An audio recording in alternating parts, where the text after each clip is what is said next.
I think it's crucial that you have a team that works with you. So the best use of your time, or in my case, my time, is doing research or sitting in front of a client. It is not doing all of the paperwork. So I have 2 assistants that work with me. Now that's probably big compared to most out there, but one assistant is an expert in doing paperwork because I hate paperwork.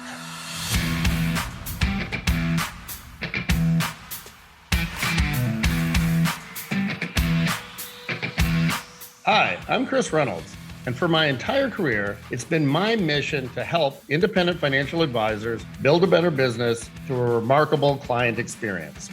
In this podcast, you're going to hear from the visionaries, from the leaders, from the independent advisors who are reshaping the future of the financial advice industry. At the end of each episode, I'm going to leave you with at least one winnable idea that you can start implementing right away. Let's turn the page on building a better business. Welcome to another episode of Turning the Page. I'm your host, Chris Reynolds. And today we have my good friend, Mike Waller, who has been with IPC. How long now, Mike? I think we go back now to about 2011. So about 11 to 12 years in that neighborhood now. Oh my God, time just flies. So we have Mike Waller here all the way from beautiful Kelowna. He runs a fantastic business there. He's been growing like there's been no tomorrow. Clients love him, gets the highest ratings every year. And he's really embraced sort of technology and the new way to do business. Mike, a couple of years ago, started to move his business onto the ICPM platform, the discretionary platform, which we call IPC One. And we had a discussion a couple of months back, and I thought this would make a great podcast because there's tons of advisors who are looking at this type of platform for their business. They're wondering what the pros, the cons, why they should do it. So Mike, just as a little bit of background, how'd you get into this business? What brought you here? It was desperation and an accident. I love it. Going through high school, I loved history and politics, and I had a great teacher. And so I was headed down the trade path. And this teacher got me involved and interested, and ended up going off to Ottawa and studying at university in Carleton, and got out just as Mulrooney was laying off all of the civil servants.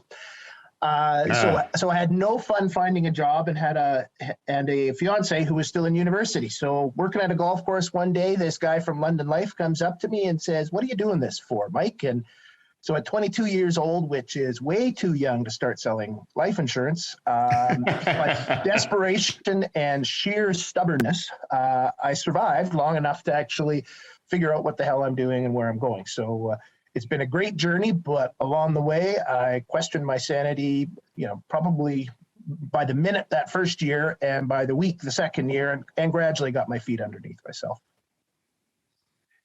And then you ended up in beautiful Kelowna and started to build your business. Now, as we talked about, you had a very specific philosophy. You specifically as you relates to investments, and you had some challenges, and then you decided to address those challenges. Maybe you could talk a little bit about some of those, and then how moving to One has helped some of those things. Well, Chris, you and I know we had this conversation for probably 8 years before. I'm not sure that I can take credit, but I think a number of us can take credit to say, we finally got IPC to see the vision. And, the vision is, right. I want to do the most good for the most clients, and to do that, I need to be able to move fast enough. We do the financial plan, we do tax plan, we do all this work for clients, but then I couldn't get all of my clients getting the same results. We couldn't move fast enough to tweak portfolios. When a manager left, it would take a year to a year and a half to get everybody out of a fund that we had. And so that just wasn't fast enough in today's day and age. And then pricing, I wanted to get fair pricing. I wanted to get scaled pricing. And so we were having some challenges, and really, and Chris, you said this when I first came to do my due diligence on IPC, and this has stuck with me. Expenses are going to grow. The key is to have your revenue grow faster. So if I can have my revenue grow at 20% a year, or 10 to 20%, depending on how the year is going, and I can have my expenses grow at 5%, we get that exponential growth in profitability. So assets are really nice if all you want to do is sell at the end of the day, but I want to make a profit along the way.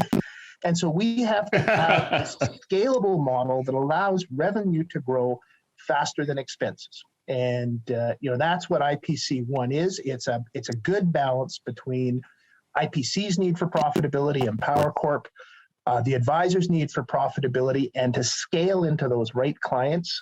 I did some strategic coach a few years ago, and you can't be all things to all people, but you want to be all things to the right people. And so to scale into those correct clients, you need a platform that can allow you to solve those client needs, and the clients win as well. So that's the win-win-win. And Andrew Schradel has his Stephen Covey 7 Habits. It's a win-win. Relationships are the only ones that are worthwhile. And this is truly a win for IPC. It's a win for the advisors, and it's a win for the clients.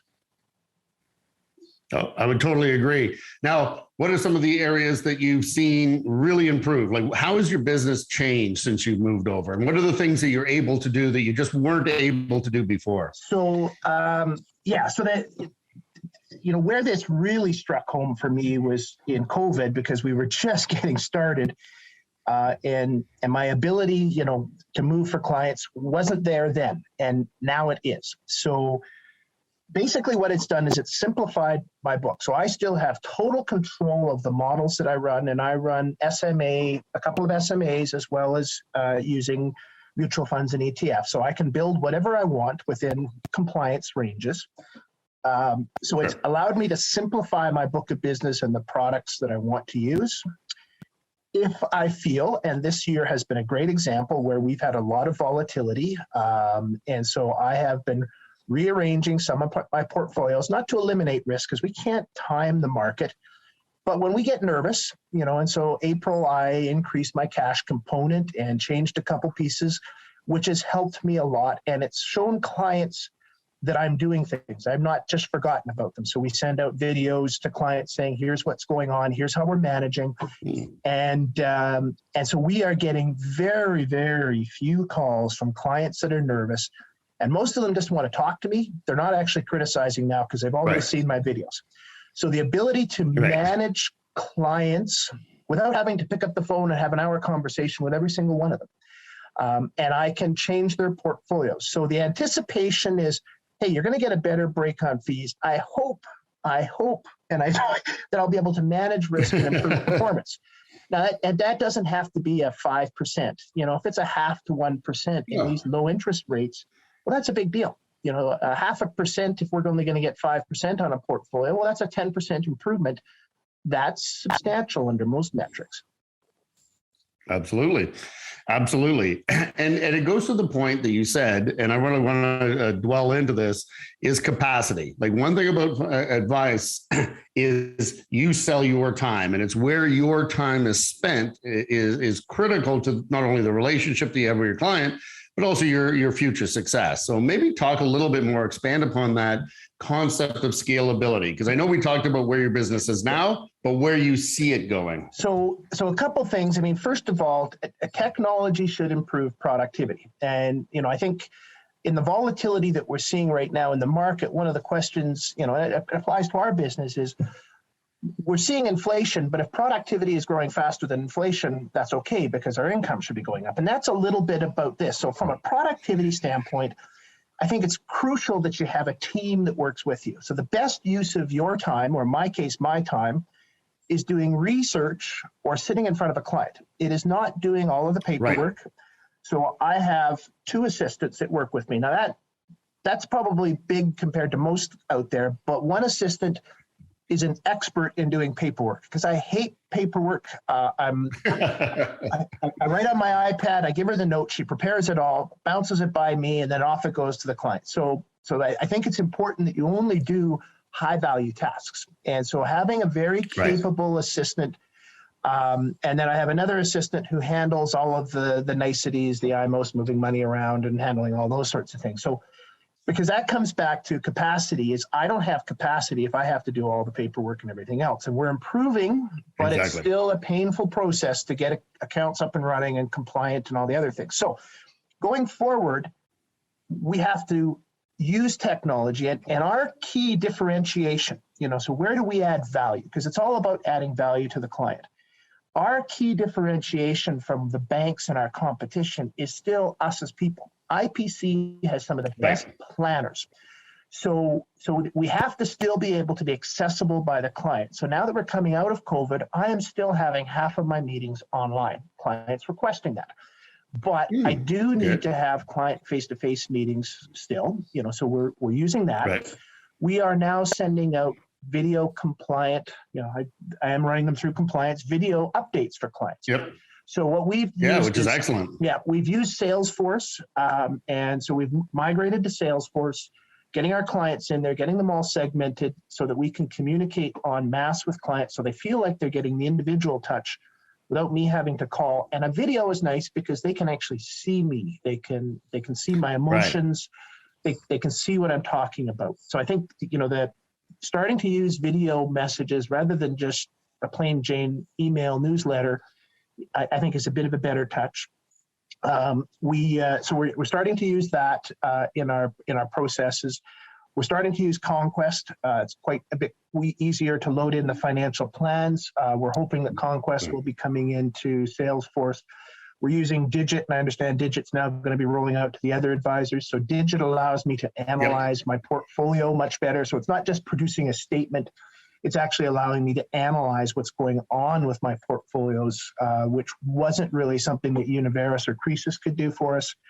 So it's also, I think, and this, Chris, you and I have talked about in the past, it's getting all these technologies working together is starting to happen. We've been talking about it in the industry for 30 years, and it's actually now starting to happen where I don't have to reload data. It's actually migrating back and forth, and it's coming along. One other thing that we've done is clients don't want paper, but they want access to everything. So we've actually brought on a company called SideDrawer, which actually creates a digital filing cabinet that's secure for clients. So now our printing costs have gone down by 80%. We didn't print any tax returns. Wow, 80%. Oh, everything goes digital. So I have a meeting with a client now. I've got a statement on the screen, and I just drop it in this digital filing cabinet for it because they're going home and putting it in the shredding pile. And so it's always so what we're trying to do, and I'll give Jason Pereira credit for this. I mean, Jason's really pushing the envelope, but to be aware of the technology out there to increase efficiency. So this software cost me $300 a month, this platform, but it saved me $500 a month in expenses and printing costs. Right, exactly. So that's a great investment. I think, Chris, one of the other things I think to talk about with technology is we have different clients. And this is part of the transition. My 80-year-old client still goes to the bank to pay her hydro bill. My 30-year-old client expects a digital experience. And my 50-year-old client is a hybrid. They want to see their statements. They're somewhat comfortable. And I think we have to, our practices need to adapt to those clients. Of course, the guys that have the money are my 70 and 80-year-old clients. So we still have to have a high touch with them. Right. They like the idea of technology, but they're scared to death of it. My 50 to 65-year-old clients, we have to actually train. So we actually have to sit down, and one of my ladies, Tammy, spends a lot of time with clients, teaching them how to use the technology and a little bit of how to differentiate what is a safe email from us or Revenue Canada versus what is a phishing exercise. And then my clients, 30 years old, are educating us. They come in and they say, I want to be able to do this, this, this, and this. And I think that's important. You can't have a model that says everybody's going to do this, but you have to have a model that's going to adapt. And so we sort of look right now at our clients and say they fall into one of three segments. Have to be super good on technology. We need to train them. And then there's those people that'll never be there, and we still need to service them in the old way.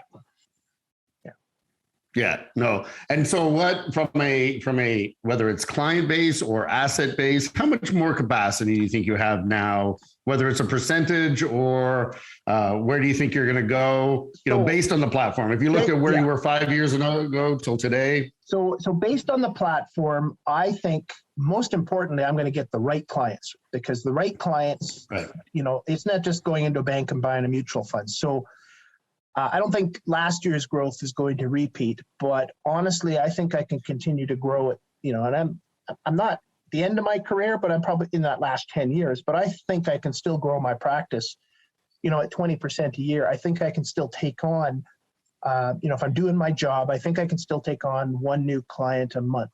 Now I'm fortunate I have partners, so that if people don't fit in my criteria, I can send them to my partners. And that's really important because my partners need to be able to run my practice when I have time to step away.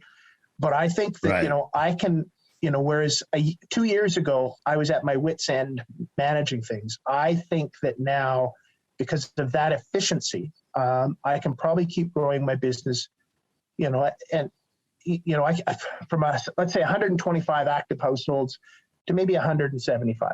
And if they're the right households, that's considerably more. And I think that there's a massive opportunity for us because the banks don't understand value. They understand systems and a pigeonhole. They can't create relationships. They're going to turn over staff. There is not one client who has money at a bank that's having a good experience through COVID. They're just not. Yeah.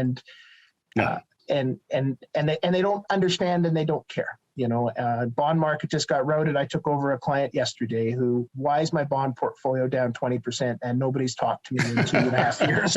No one's even brought it up. No one's even brought it up. And he's like, what the hell?